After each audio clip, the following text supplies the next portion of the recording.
Super Supportive by Sleyca. Chapter 41 Chaos. Everyone kept moving after the dad and his kids were gone. Alden didn't know what the plan was, and he couldn't understand 95% of the conversation around them, but it made him feel better that the scientists were taking action. They stayed in the warehouse for a few minutes, examining places the demon bugs had touched, calling out information to each other. Alden watched them intensely, trying to understand. They always examined the damaged spots from at least a foot away, so maybe even touching the residue left behind by the things was hazardous. Alden followed Then-Ar around, peering at everything she peered at, and always straining his eyes and ears in an effort to detect the flying black dots before they approached.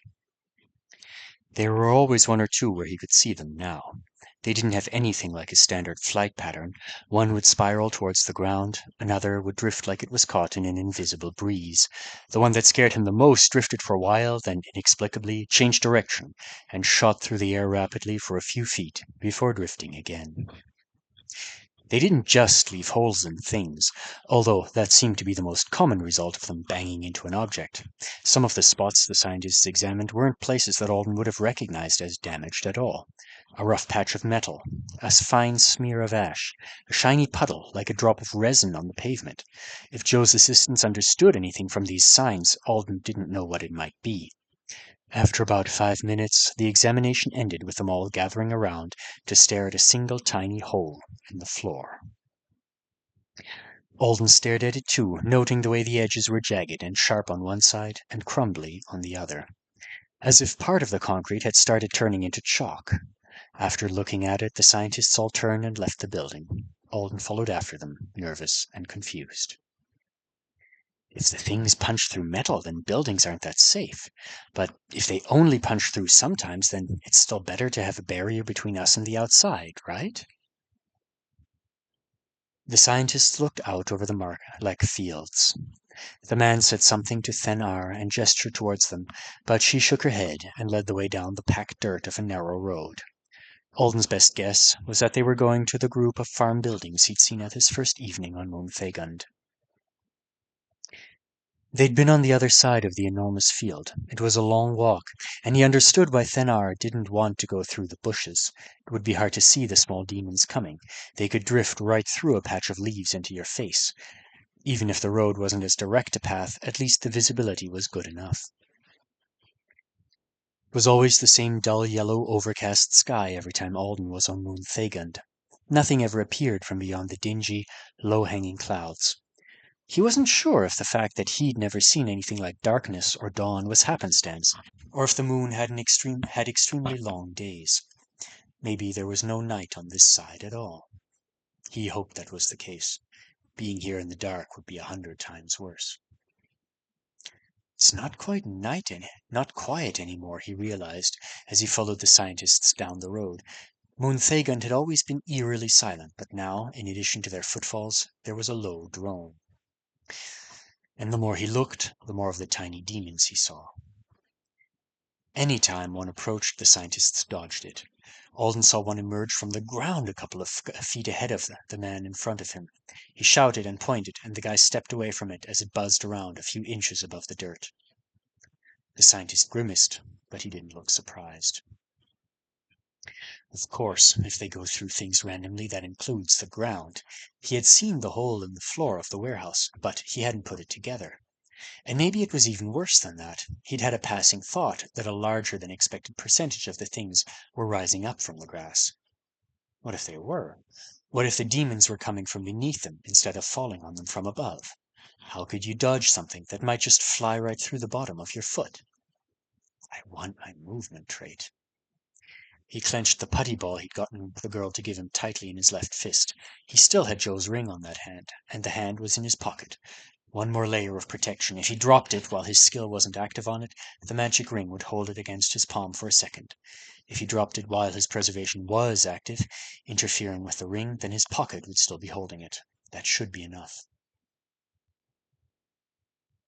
One of his real victories in his nightly lessons with the professor had been mentally weaving around the loss of contact breaks entrustment rule that came with the skill.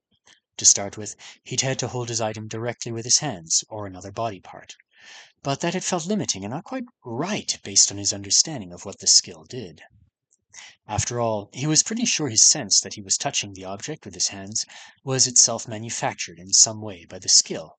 He didn't think skin-to-carried item was really what was going on, so a rule requiring apparent skin contact was just a needless complication.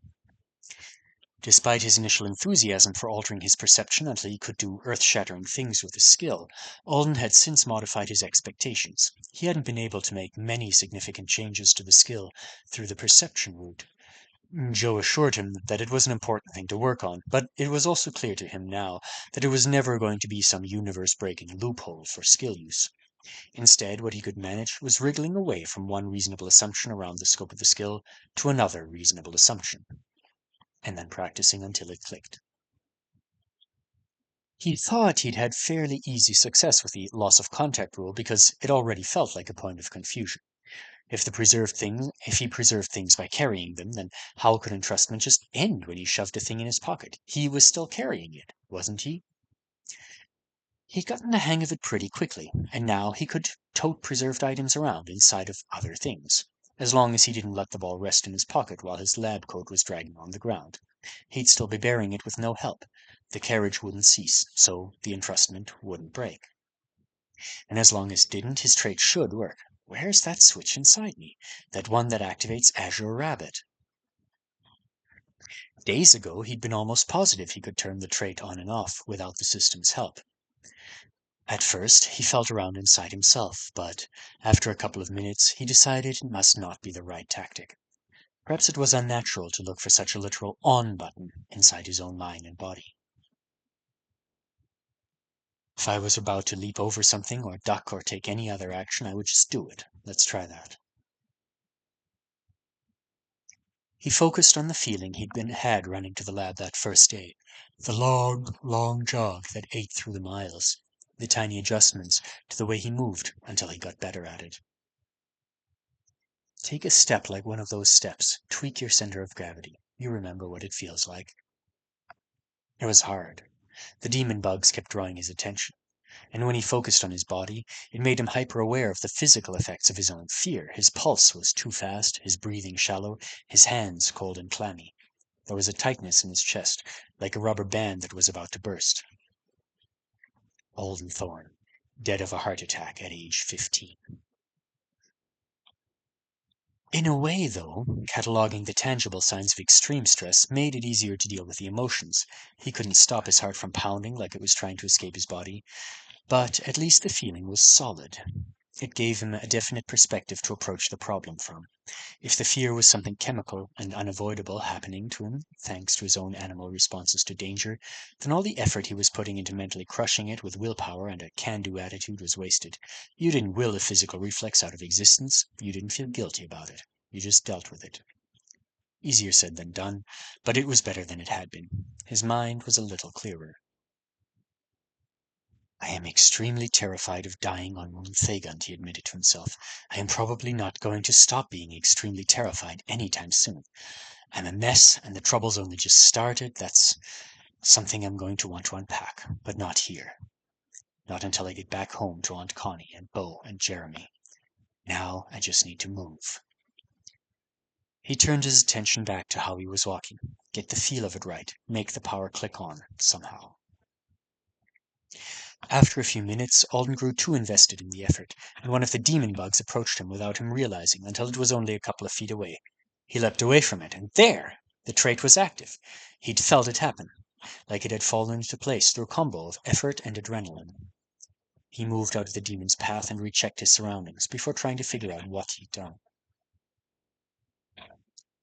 It was like something that had been wound tight had loosened up. He tried to place the feeling inside himself, but that didn't seem quite right. The effect was very close to him, but more peripheral. Less of the switch in the brain feeling he'd had when the system activated the skill, and more of a, that's very weird. Holden tried to come up with a metaphor for the sensation of the trait's activation, so that he could make it sensible and repeatable. But the best description he could manage for himself was that it was the opposite of the feeling he'd had before. That creeping sensation when you walked down a dark alley and felt like someone was watching you, activating the trait himself, was somehow giving him the opposite of that. Why is it so different? And I didn't even know that creepy feeling had an opposite. What would you even call it if it did? The opposite of feeling like you're being spied on? The opposite of being at risk? The opposite of a privacy violation? Security? No. Having more personal space? Maybe. That doesn't have anything to do with movement. What is this? Not quite trusting his own senses, Alden took several steps. Azure Rabbit was definitely working, exactly the same as before. Somehow it made the ground feel more solid than it had been a second ago. But the way he'd gone about making it function seemed illogical, and he was the one who'd done it. And what was even weirder was that he still had a faint sense of the uncreepy feeling. I guess it's nice, he'd finally decided. Almost like it's just a little easier to exist than it was a second ago. Finding existence slightly easier is good, right? Plus, he was faster now. He was falling into the usual trait well, just like he had before. It was a relief to know that if one of the zippier chaos bugs pelted towards him, he'd have that much more time to dodge it. The group rounded a curve in the road, and the building Alden had seen before appeared in the distance at the edge of the Marlek field. The buzzing sound was louder now. The number of bugs was increasing. Soon it would be impossible to avoid them. How long is this going to last? How bad is it going to get? As if in answer to his thought, the last few symbols on his interface flickered and vanished. For the first time in 2 weeks, Alden saw the world the way he'd seen it every day of his life until he became an avowed. The system was gone.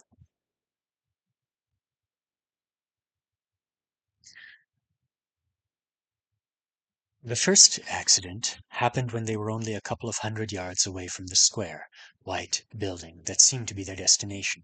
A bug flew out of the ground right as the woman in coveralls stepped over the spot. Alden and the man in green cried out, but she couldn't move away in time. The thing darted by her, brushing against her outer thigh, and she screamed. Her friends leapt towards her, pulling her out of the demon's way, but there wasn't any need. As if passing through her skin had hurt or altered it somehow, it whisked away into smoke, like the one that had touched the teleportation alcove's runes. Alden held his breath, wondering if the black dot was really gone, or if it had just become particulate chaos that could get on their skin or be inhaled. In either case, the damage was done. A portion of the woman's coveralls had dissolved, and the injury was not all right. There wasn't a lot of blood. It would have been better if there was. Stuart's severed foot had been disturbing, but not in a way that made Alden's stomach turn and his terror spike. The demon's touch, however, had left a line of insanity on the woman's thigh. It was partially a cut, a clean, understandable slice, but the rest of it, a vein of metallic silver streaks blended into patches of blackened rot that turned to something that looked like fleshy sawdust. What are we even supposed to do to help her? Alden thought if it was his own skin, he'd want to cut it off, if only to make the wound look like a wound and not like something out of the worst kind of horror movie. I should offer to carry her. She was sobbing, leaning on the male scientist's shoulder. Alden gripped his putty ball. If he tried retargeting so that she would be preserved and out of pain, he could fail. He'd lose the movement trait, and even if he didn't, he couldn't carry her forever. It didn't seem like this disaster was a short-lived problem. The bugs were getting thicker. Whatever was happening, it hadn't peaked.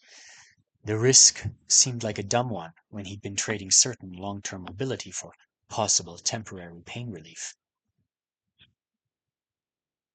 Just regular carry then, since she's hurt and I'm the strongest? Fenar was burnt, and the other scientist was holding the bomb case. I can carry her, Alden said. They all looked at him. Normal carry, he added hastily. No magic. Fenar nodded. She pointed at the woman's leg. Don't femarch it, she said. Don't touch it, maybe? Right. They avoided touching even the spots where they saw the demon damage. But what did that mean for the injured woman? Alden forced himself to let the putty ball fall into his pocket, then he lifted her, careful not to let his fingers brush against the strangely altered flesh. Still sobbing, she grabbed him around the neck and held on tight. It was so much easier to carry someone who was helping out by holding on, but he had to remind himself not to squeeze her. He'd gotten a bit too used to gripping preserved things really hard since they couldn't be hurt and he was always scared of dropping them. He was relieved when he took a step and felt his trait working. It meant the putty was still officially under his protection. He'd known it should be, but still. In a situation like this, he was extra paranoid about getting it wrong. When he got home and the stakes were low, he'd start hauling all his preserved stuff around in a backpack to get used to it. With the added burden, Alden had to be extra cautious about avoiding the demons, but the other two helped him. He walked in between them, and they pointed out things he might have missed, including, once, a place in the road where the hard, flat earth had a large divot in it. Anywhere else that wouldn't have been too concerning. But Alden had previously noted that Moonthagand didn't have a lot of variety in the terrain. He hadn't seen a single pothole in the ground during his run to the lab. When they reached the white block building, Alden set the injured woman down. She wobbled, leaning on him, and took a pen laser from inside her coveralls. It took a while, but the male scientist used it to burn off the door lock. The interior was mostly private office spaces, arranged around a central area that served as a break room. There were tables, chairs, a kitchen, and a sofa. They helped the injured woman into a chair, and Thanar went to the sink. Water flowed from it readily when she touched her hand to the faucet. She brought it over and washed the strange wound by pouring it slowly over the surface. A bloody pool formed on the hard floor. Alden had no idea what to do with himself, so he stood guard, keeping his eyes on the three demons that were drifting around the break room. He had an impractical urge to stand on his tiptoes, as if having that much less physical contact with the ground would save him if one emerged beneath his feet. The male scientist fizzled with the small television on the wall. It came alive with a crackle, and he ran his fingers over the touchscreen quickly, bringing up several different images. One of them looked sort of like it might have been a communications screen, and Alden gave Thanar a hopeful look. "Talk to someone?" he added, pointing at the TV. Just because the system wasn't working, it didn't mean everything was down, did it? The Airtonans were heavily reliant on magic and magical equipment, but it wasn't like they didn't have satellites, radio, cell phone, smoke signals. Alden would gladly accept whatever kind of solution might exist out here in the middle of nowhere on the worst half of what was apparently a very bad moon. "No," said Thanar, "maybe if Methkek?" But the man manipulating the television shook his head. He flicked away from the comm screen and pulled up a map. Alden assumed, based solely on the usual function of maps and not on any ability to read the logograms on it, that it was of their current location. It was really plain as far as maps went. There were no lines to indicate the boundaries of patches of land, and there were few topographical markings. It was basically just some dots on a gray field, with a box out to the side that looked like it might be the key. Then the scientist touched something, and patches of purple, pink, and red spread across the screen. It looked a lot like a weather radar map. Mostly it was purple, but a pink blob was at the center, and in the middle of that was a small, bright red dot. We're probably at the center, right?